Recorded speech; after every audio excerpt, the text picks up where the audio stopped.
now, the nobody saw it happen, but it's totally a product of Trump's America hoax hate crime of the week. Ah, shit, it's backwards. You think they'll notice? In Schenectady, nailed it. Schenectady, New York. I believe that's how you say it. This is upstate outside of Albany. Swastikas and other pieces of hateful graffiti were discovered on a church and other nearby buildings. 15 swastika scrawlings total. This overnight on Tuesday, June 14th. Police immediately began an investigation into this event as a hate crime. The symbols were apparently mixed and nonsensical. Police haven't shown all the graffiti, but some was apparently swastikas, some was apparently satanic symbols. There were others.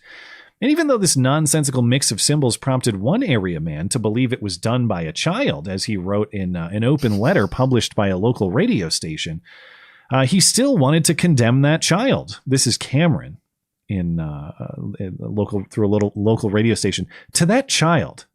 Or no, yeah, he says, this is what he says. Seeing as the vandalism was drawn in chalk and given the bizarre range of symbols chosen that don't mix ideology-wise, my personal guess is last night's spree is just the action of some child seeking attention. But to that child, I say this. I guess you got your attention today. These symbols have already been washed off by the firefighters. But even so, your actions, no matter how seemingly ill-conceived, are also being considered as a hate crime.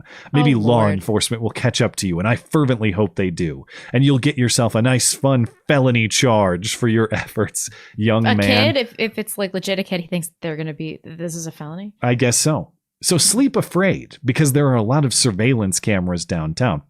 I should mention, another reason to have potentially believed this was done by a child, the swastika and other symbols were all done in chalk, and they were easily washed away in a matter of minutes. Here's a local news report. Around 11:30 last night, someone called 911 when they spotted several swastikas scrawled onto a church in the city. When police came to look at the graffiti, they started finding it all over town. We talked to people inside the office at St. Joseph's, and they say luckily no one was around to witness what happened. No one was injured. Police are still investigating this graffiti, though, as a potential hate crime. And whoever did this also hit locations all over the business district. We're hoping to get the suspect or suspects. Is that a Star of David? The room and see what the intent was. It was a satanic symbol. Oh, what's it? Yeah. Fortunately, all of these symbols and words were written in chalk, so they were easily washed off. And police also just told me they do anticipate making an arrest pretty soon, just because of the number of cameras that are in downtown Schenectady that can help them comb through footage and pinpoint a suspect. Who gives a shit? Who cares? Not the chalking. 4chan child is going around town with putting up hate symbols. We have real problems in chalk. Yeah. But just as the open letter and the news report there predicted, a man was in fact arrested 2 days later. He is not a child. He is an adult man of color, 28-year-old Gabriel Mims, now charged with 4 counts of first-degree aggravated harassment. All felonies. The open letter guy was right. 4 felonies brought against this guy. I mean, they also shouldn't be charging this guy. This is so stupid. What an incredible waste of resources. So they just found him on camera doing this? It sounds like it. And, as a matter of principle, you don't have a right to other people's property. You got to stop people from even chalkings on other people's property. Oh, come on. This is barely defacement. Yeah. Is it 4 felonies worth of crime? I don't know about that. But all right. We're going with, I don't know if there are any hate crime enhancements on that, but 4 felonies. You'll love this one. In Angola, Indiana, this is northeast part of the state, the owner of a self-described metaphysical shop says her store was vandalized with racist graffiti over the Juneteenth holiday last weekend. Willow Tree Shops is the store. Erlinda Innes is the owner. She is black. Her store sells herbs, crystals, and spiritual wellness products. The images from Erlinda's Facebook post show that the N-word has just been spray painted across various places inside the store in red paint. According to the predictable GoFundMe for this particular incident that Erlinda set up, now cashing in to over $12,000, she has been enduring racial harassment for 2 to 3 months now. She says her car was keyed, and people have driven by her home in a racially harassing way, apparently. In what can she be more specific? Because someone driving past your home is not an assault. She closes the GoFundMe description. We are not asking for any handouts. And yet the GoFundMe is titled Anything Helps. Literally asking for handouts. Now, if you look at this shop, the pictures of this shop, and you think, I don't know if the entire shop is worth $12,000, let alone the minor paint damage. We'll get this. Or Linda says in a Facebook post yesterday, she's skipping town. It's too scary and it's too racist. So she is taking her cash and she is bailing. She says she has no interest in the small town drama and politics, but she will, of course, take the small town dramatic money and go back to live near her family in Fort Wayne. I will note, in addition to the financial convenience here, as far as I've seen, she posted several images. None show any evidence of forced entry. How did the racist vandal do this? Break through a window? Break through a door? Why don't we see that? Why won't you show that? And if we're supposed to believe that this vandal just walked right in, why were you not securing your facility after having been racially harassed for months? Yeah. Doesn't seem highly likely, but the old red paint, we gon' be rich trick. It looks like it strikes again. We gon' be rich. For those of you that think that I'm racist by saying that was an actual hoax hate, and a woman with a gold tooth actually was saying, we gon' be rich. It was literally online. Posted in a Ebonics text on a Facebook post. We gon', G-O-N, be rich. And that was also a red spray paint case. That was it was a red, yeah. She took a selfie with a can of red spray paint in the back with her gold tooth, and then she tweeted, "We gon' be rich." In fairness, this one is not quite as obvious, but I hope they get the real attacker at this spiritual wellness shop. Man, does this say fried chicken? That's the next story. Wait, what are you talking about? Where do you see that? There is a fried chicken story. Oh, no. We have one before that. Okay. Yeah, real quick. I mentioned another episode of police, just police misconduct that's going to get you even more skeptical. City of Columbus, Ohio debuted a new tool to help solve all of these hate crimes this week. Officer Lutz, who is the department's alphabet mafia liaison, unveiled a rainbow-themed Pride police cruiser that encourages you to report hate crimes. No. Check this out.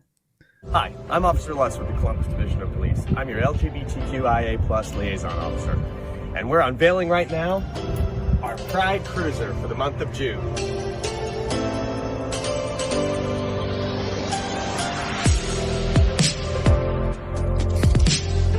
I'm excited about this cruiser. It's great for representation.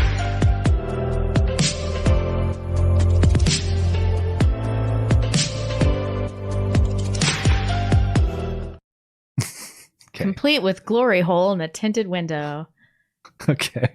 I was going to say, how did he become the gay liaison for the police force? Did he back the blue, or did the blue back him? Hey, that's really good. That's good. Did you write that one down? Yeah, I did. I cheated. Oh man. Okay. No, that's not cheating. You thought it up. You're right. But for real, I don't know how you get in that position without just taking it in the ass a whole bunch. Oh, for sure. I agree. Although that guy didn't seem particularly faggy, you know? He wasn't over the top, but I don't doubt that he is in his position for a reason. And that would be his position with other men. Yeah, totally. Okay, I'll stop now. Yeah, you mentioned a fried chicken story. Columbus, Ohio. I was gonna ask you, actually. I know that you have a fair amount of side businesses and ways that you revenue streams for your family, things like that. You've never managed madam for a large North Idaho prostitution ring. Is that what you're doing? Perhaps, but you've never managed an insurance agency, have you? No.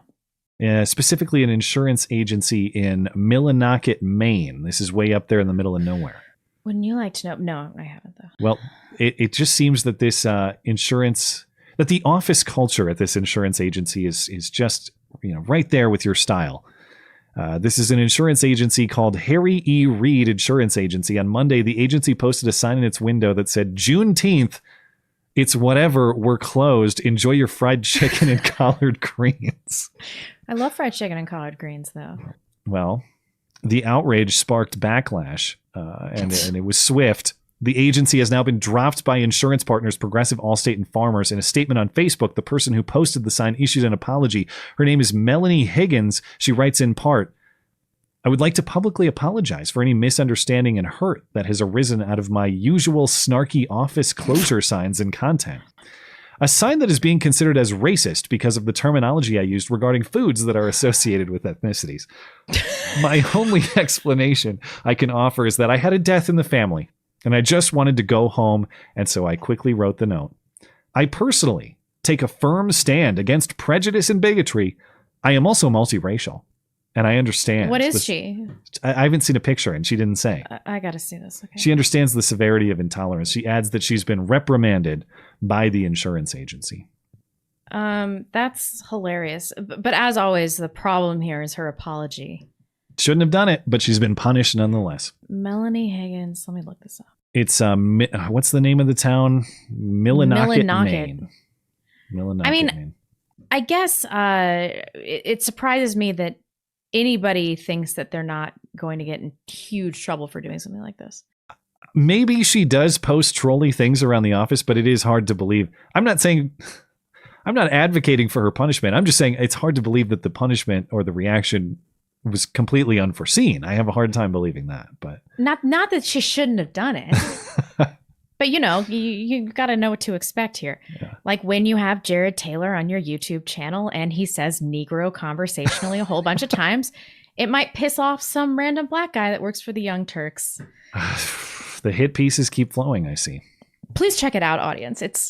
It's truly my favorite hit piece because it's all about me.